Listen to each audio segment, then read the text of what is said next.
Hey guys, welcome to another commentary done by Diggity. This is going to be round... Oh shoot, it still says round 2 there. Pretend that says round 3. We're going to Swiss bracket round 3. I have, again, only got 4 sets of replays. We got Wizard and Jedi 1, who've been very, very diligent. Kiko as well, Streamline Pauline, Favorit and Aegis. These guys are the ones who are consistently getting us 3 plays, and they seem to be the ones that keep playing against one another. By the way, if you see someone on the left that has 0... that is getting wins, or the big is the overall sets that have been won. At least that's the way I'm setting it.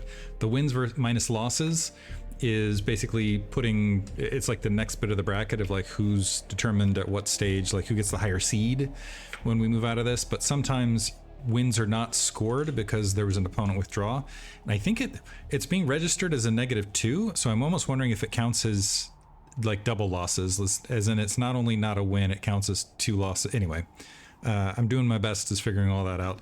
So technically along the left, I'm bad with Google Sheets, but Jedi 1 and Lancer X are at the top, so look for them to be playing each other sometime sooner rather than later. Lancer X honestly is one of those guys that flits in and out of Pro League quite often. I'm actually shocked to see him in Gosu Tier 2 rather than Gosu Tier 1. But right now, on that right-hand side, you see all of the...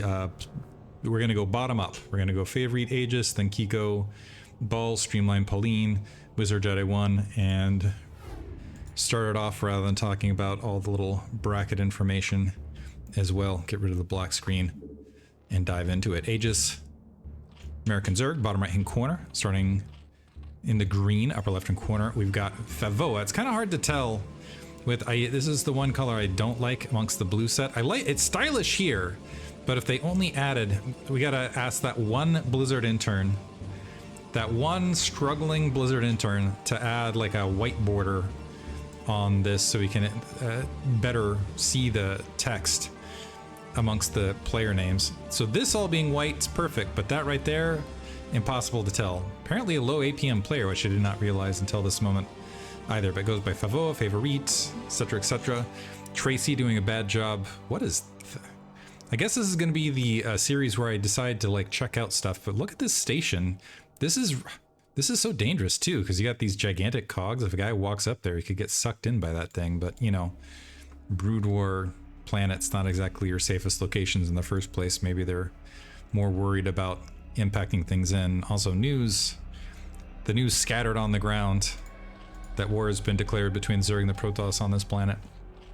Not sure why I've been enjoying that so much lately, but I really have. Anyway, pylon down. I'm not sure if I want to say Favorit or Favorit. Favorit going for a gateway opener. That gateway is protruding a bit, so if there is a forge to follow, my guess is it's going to be in more safe position. Aegis gliding, this is kind of an interesting Overlord scouting pattern. Initially gliding the Overlord out to the north, and now directing it to the left, maybe to try to, I think that is an attempt to avoid a probe that would be sneaking into the 6 or the 9 o'clock location to try to find it, to find the spawn a little bit more rapidly. Or maybe to scout early mid map. We are seeing a cross map scout here from Aegis now, just in case there was a double gate. And Favorit going bottom right. This was Overpool, by the way. Or was it? No, that was, I take that back. That was an actual honest to God 11 hatch. Bottom right, which we have not seen quite some time. It could be favorable at cross position. The Zealot, I believe, gets to the natural expansion as the spawning pool is finished in this scenario. But basically it's kind of in this area where you can run up and maybe get some damage done as the Zerglings are being constructed. So the drones do need to defend themselves for a minute. Let's see what direction the Zealot goes. The probe sees that hatchery being built, and at a distance it's going to chase down that drone as well, try to prevent it from building anything. Overlords sweeping across this direction should be able to see the Zealot as it's incoming. This drone made it all the way in, is taking some damage, was able to steal some probes and might be able to skirt out, but took a bit of damage. That might be the guy to build the hatchery. Initial Overlord has been spotted, spawning pool's finished. You hear the Zerglings. I guess I was a little bit off on that timing, but I knew it was somewhere in there that the Zerglings are effectively in construction as the Zealot is encroaching to natural expansion. And so at horizontal or vertical, usually the Zealot is for sure going to get to mix it up with the drones. In this scenario, however, the Zerglings going to be able to spawn. So Forge is going to need to get dropped. The Zealot's going to need to get back to home base theoretically, although 2 Zealots now making their way across. Going to hound that drone. This is only 6 Zerglings right this second. Additional pair of Zerglings being created. So it's possible something could get accomplished here. 3rd hatchery at the near side location rather than 3 o'clock base. And the probe wandering into its doom, getting absolutely lambasted. So all of a sudden, Favorit in the dark. That might be an artifact of the lower APM, which in theory would be reduced multitasking. Zealots making their way across mid-map. So it's going to be 10 Lings on the prowl. 3 Zealots on paper beat this. But it looks like the Zealots are going to make their way. Wow, they actually have made their way all the way across and gone unspotted. We got 1 photon cannon. This is going to be an interesting scenario here because the drones are going to be unprotected with the Zerglings completely across the map. It's only a single cannon, so the Zerglings can dive on top of that with the Zealot, but it looks like Aegis is going to back up, and as a result, he's going to end up taking potentially some damage. The drones are cycling towards that 3rd, trying to distract the Zealots away. Do we have no additional Zerglings being queued up? So Aegis is going to lose some mining time one way or another, and he'll be lucky if he didn't lose a massive amount of drones in this effort. So drones on gas, not there to get pulled away, drilling their way across. The spawning pool getting focused. Zergling speed does in fact finish. But yeah, these Zealots actually might be able to kill the spawning pool, and this might turn into a fast win for Fava. Oh, okay, they're going to back off that. Still engaging the Zerglings piecemeal as they come across. This is excellent damage from Fava early. Tech to layer, and things just going disastrously for Aegis in the early game, and honestly, I don't feel like any of it... Ooh, canceling layer. So showing layer, canceling it is going to transition to 973 potentially. Or not 973, some variation. Well, okay, there's 7. How many? We will count. 9-5? 9-5-4? Point being, I believe he's going to transition into a Hydralisk bust and then make his way to potentially 5 hatch on the turnaround, because that was a...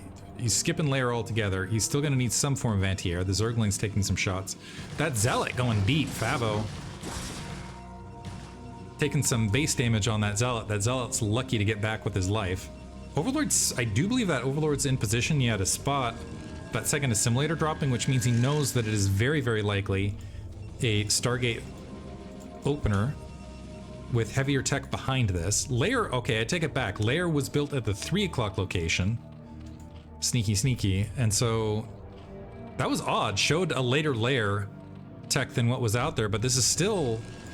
The Corsair's going to be out and have plenty of targets, honestly. So this Overlord will be obviously the near side potential devastating target. Zergling cycling back to the 3rd, just early defensively. Aegis droning hard in the space of this, which makes sense. He needs to accelerate that drone count. By the way, Favo hitting every single probe. He's already at 40. In short order. So Corsair making its way across. Spire is a ways off finishing, and I believe it should be able to get at least an Overlord kill, and if these Overlords stay grouped up, that could be 2 kills. So Wandering is going to see the Spire as it's finishing. And maybe I'm off on this. I thought this was going to be faster. 6 hatcheries dropping, by the way. Are there any even Scourge queued up? Okay, now we have some Scourge queued up. I actually want to figure out exactly the amount of seconds it takes to build a Scourge and the amount of time it takes to kill an Overlord, actually. So I need to get better at calling that. So mental note to self. Aegis, by the way, going into heavy macro mode in the space of this. A hidden gateway along that natural, but it's still only 2. +1 weapons is being upgraded, but no additional Corsairs being built. So that seems like a bit of a waste of resources. Are we going to see the gateway surge in the midst of this for Favoa? Has constructed a pretty hefty Zealot force. +1 weapons just about finished. If he's moving out with the Corsairs, it'll be a lighter Corsair force. So Zealot speed's done. Yeah, the Zealots making their way across. No Scourge have been constructed. We have 3 hatcheries and a single sunken colony. No Zerglings protected. The Zerglings are grouped up here. Defensive Hydralisk Den at the 3rd, so it's going to be just Zergling and Sunken Colony defenses. And this feels very, very late, and not like much of a SimCity. Evolution Chamber trying to buy some time. Zergling is able to pocket that. Evolution Chamber dies instantaneously. The Zealot's getting a great swarm. that Sunken Colony is not going to last long. Zealots instantly threatening. The SimCity works really well when you have Hydralisks plugging the gaps. When it's just Zerglings and literally nothing else, not quite so hot. And Scourge do not attack Zealots on the ground. So Hatchery, very honestly, target the layer. Favo, it looks like he's going to target that center Hatchery instead. Certainly going to be able to pick it off. Might even be able to get something on top of it. Is scrambling back now, switching targets to the lower layer. The Zealot's going to ignore the Mutalisk overhead and just go for it. This will be a big, big dip. Oh, this is going to hurt. This is going to lock tech on Aegis for quite some time. He actually might be able to power down that second Hatchery, but is going to exit and ignore it for... and only loses a single Zealot for all of that effort. Holy cow. So interrupted mining. Got a few drone kills, I believe. Took down the lair. Also got the base Hatchery down, which means mining is going to be wonky for a bit. Hydralisks was at least dropped. Lurker Tech was not accelerated in the space of that, which means Aegis in a strong, strong situation. He's also got a good amount of... he's got 5 Corsair +1 in the space of this. Aegis might need to just go for a air swarm. That's potentially his best option. He is running 8 Mutalisks. I take that back. He's running 9 Mutalisks. These quickly could fall to those +5 Corsair if they have a little bit of support. Favo, if he's heads up, will start queuing up some Dragoons to support the High Templar as well. Maybe even get a... wow, that's a lot of Mutalisks. Maybe even start making his way to Archon. 2 additional cannons being built. Corsair with the +1, able to chip away, get 2 Mutalisks. We got 7 Corsair overall, and we got that probe trapped to provide the extra macro support, or the extra micro support to group them up. Do we have another layer? Evolution Chamber dropped. Not seeing another tech to layer here from Aegis. He's still sitting on tier 1 tech right this second. Big supply lead now. The Scourge watching near that third. And I would like to see the Corsairs start moving out with the probe and those Zealots to go ahead and procure that third base, or at least find out what's going on out here. Another Evolution Chamber getting dropped. The double Evolution Chamber is not going to do a lot for Aegis unless he gets to that layer back in a hurry, because yeah, you'll get the +1 and +1 armor simultaneously, but you're going to be locked at upgrades from there. Single Zergling marching its way across, all of the Zealots fanning out, looking for more blood at the 6 o'clock. I mean, it worked once, might as well go for it again, but this time we got a lot of Hydralisks. We will see the difference here between Hydralisks behind these walls, and especially with the Muta support and nothing else. The Zealots, however, Aegis is just opening up his Hydralisks to this.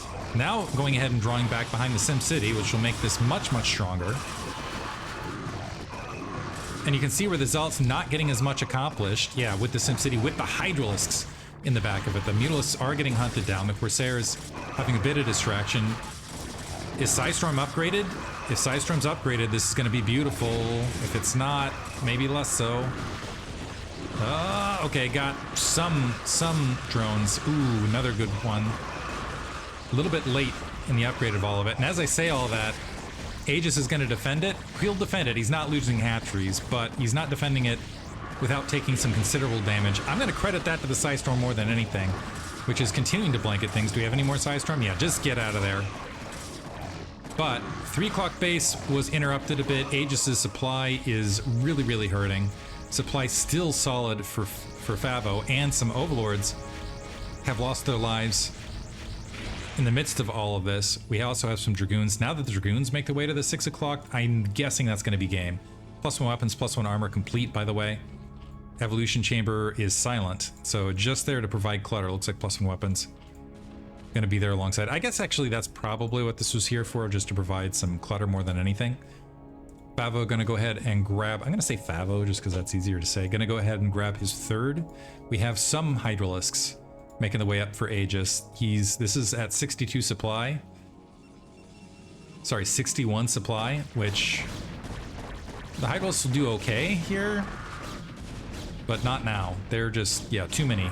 At least they don't have to worry about the Corsair, and the High Templar just showing, just kind of like, have you ever seen that guy who goes up and kind of does that shoulder shrug at someone? Who's like, yeah, get out of here. That's what these High Templar are doing right now to these Hydralisks with all their buddies, with all the Dragoons alongside. And it's like, yeah, that's what I thought. better like flinch or whatever that is. I've never understood the point of that. Like I see people do that and it just makes me kind of laugh. It just honestly, it diffuses the situation out of humor rather than anything. Anyway, side storm along the left-hand side, which I missed. Oh, I guess I take it back. Those High Templar, they had some fight in them. They had hands. GG called right there. Favo taking game 1. Hope you guys enjoyed it. Thanks for listening.